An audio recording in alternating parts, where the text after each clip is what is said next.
अभी हमारे साथ जेपी राय जी जुड़ चुके हैं, जो वर्तमान पैक्स अध्यक्ष अनिता देवी जी के प्रतिनिधि, और ये लोग बंगरा पैक्स का नेतृत्व करते हैं।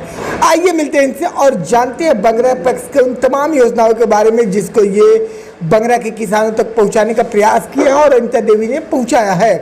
तो स्वागत है आपका। तो आपका भी स्वागत है। सर, सबसे बड़ी बात यहाँ पर आ रही है कि जो आप अनिता देवी जी का अब तक का नेतृत्व रहा बंगरा पैक्स के लिए, वो कैसा रहा? ये तो यहाँ की जनता किसानों से भी आप पूछ सकते हैं कि अभी तक मेरे 3 टर्म की कार्यकाल में कोई शिकायत नहीं है। और यहाँ की जनता भी जितना पहले जो भी सुविधाएं हमको मिलती है और जिस तरह देना होता है उस तरह हम करते हैं। बिल्कुल, लेकिन एक पैक्स एक समिति है जिसको कृषि साख सहयोग समिति कहा जाता है, तो इस समिति का संचालन पंचायत स्तर पर किस प्रकार से आप लोग कर पाते हैं? समिति का संचालन कार्यकारिणी सदस्यों के द्वारा किया जाता है और प्रबंधक उसमें सब सर्वोच्च होते हैं और सभी लोग मिलजुल कर इस समिति का संचालन करते हैं। बिल्कुल, लेकिन सर सबसे बड़ी बात यहाँ पर यह आ रही है कि जो पैक्स अध्यक्ष होते हैं और पैक्स प्रबंधक होते हैं, इनकी क्या भूमिका होती है और क्या दायित्व होता है पंचायत स्तर पर?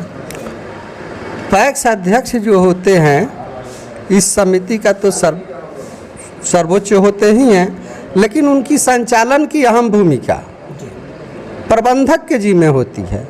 और कोई भी सिंगल काम नहीं अध्यक्ष अकेले कर सकता है, नहीं प्रबंधक कर सकता है। जो भी काम होगा पैक्स अध्यक्ष प्रबंधक को मिलाकर और कार्यकारिणी सदस्यों के सहयोग से ही किया जाता है। बिल्कुल, लेकिन ऐसा देखा जाता है कि पैक्स समिति के अंतर्गत पीडीएस का संचालन होता है, खाद बीज का वितरण होता है, तो क्या आपके पैक्स में पीडीएस और खाद बीज का संचालन किया जाता है? जी, हमारे पैक्स में शुरू से जब से बिहार सरकार ने पीडीएस दी है तब से पीडीएस है, अभी तक निर्बाध चल रहा है। और 2010 में ही मैंने इस समिति को खाद का लाइसेंस मिला है इस समिति, और खाद प्रति माह समय पर जब सीजन होता है उस समय आता है। पहले से नहीं, समिति के पास संसाधन नहीं है कि पहले से लाकर स्टॉक करें। बिल्कुल, लेकिन ऐसा देखा जाता है सर कि हरित क्रांति के अंतर्गत ट्रैक्टर, टाली, रोटावेटर, कल्टीवेटर, हार्वेस्टर, कृषि यंत्र और कृषि उपकरण दिया जाता है हर पैक्स समिति को, तो वो क्यों दिया जाता है?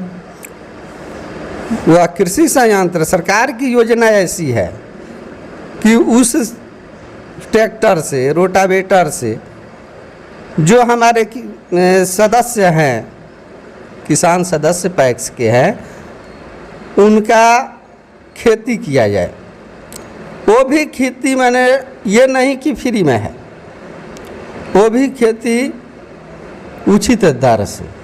बिल्कुल, तो क्या उस जो हरित क्रांति के अंतर्गत कृषि यंत्र और कृषि उपकरण मिलते हैं उससे किसान लाभान्वित होते हैं?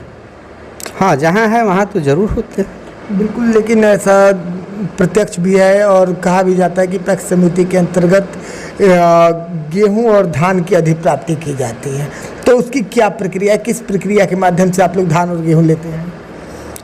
हम लोग धान और गेहूं लेते हैं कि यहाँ तो सारण जिला में तो मुख्य रूप से जो मुख्य चीज़ है सारण सेंट्रल कोऑपरेटिव बैंक वही नहीं है।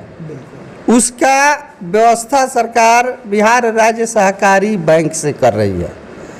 उसी बैंक के माध्यम से हम लोगों को पैक्स को सीसी मिलता है, सीसी के माध्यम से खरीदारी की जाती है। 1-2 लॉट का सीसी मिलता है। खरीदारी करने के बाद चावल आप दीजिएगा, फिर उसका पैसा आएगा, तो क्रम चलता रहता है। ये चक्रीय पूंजी है, क्रम चलता रहता है। लेकिन सर इसके साथ साथ देखा जा रहा है वर्तमान में कि केंद्रीय सहकारिता मंत्री अमित शाह जी पैक्स के उत्थान को लेकर निरंतर प्रयास कर रहे हैं, तो इस बात में कहाँ तक सच्चाई है कि वो प्रयास कर रहे हैं और पैक्स पर वो एक अलग पहल करना चाहते हैं? देखिए, सहकारिता मंत्री ये तो मंत्रालय ही पहले नहीं था, केंद्रीय सहकारिता मंत्रालय पहले नहीं था, लेकिन अभी केंद्रीय सहकारिता मंत्रालय इस सरकार में बना है, जिसमें माननीय अमित शाह जी मंत्री हैं, तो उनका सहयोग पैक्स के प्रति मैंने सकारात्मक रुख है, लेकिन अभी तक सारी व्यवस्थाएं धरातल तक नहीं पहुंची है।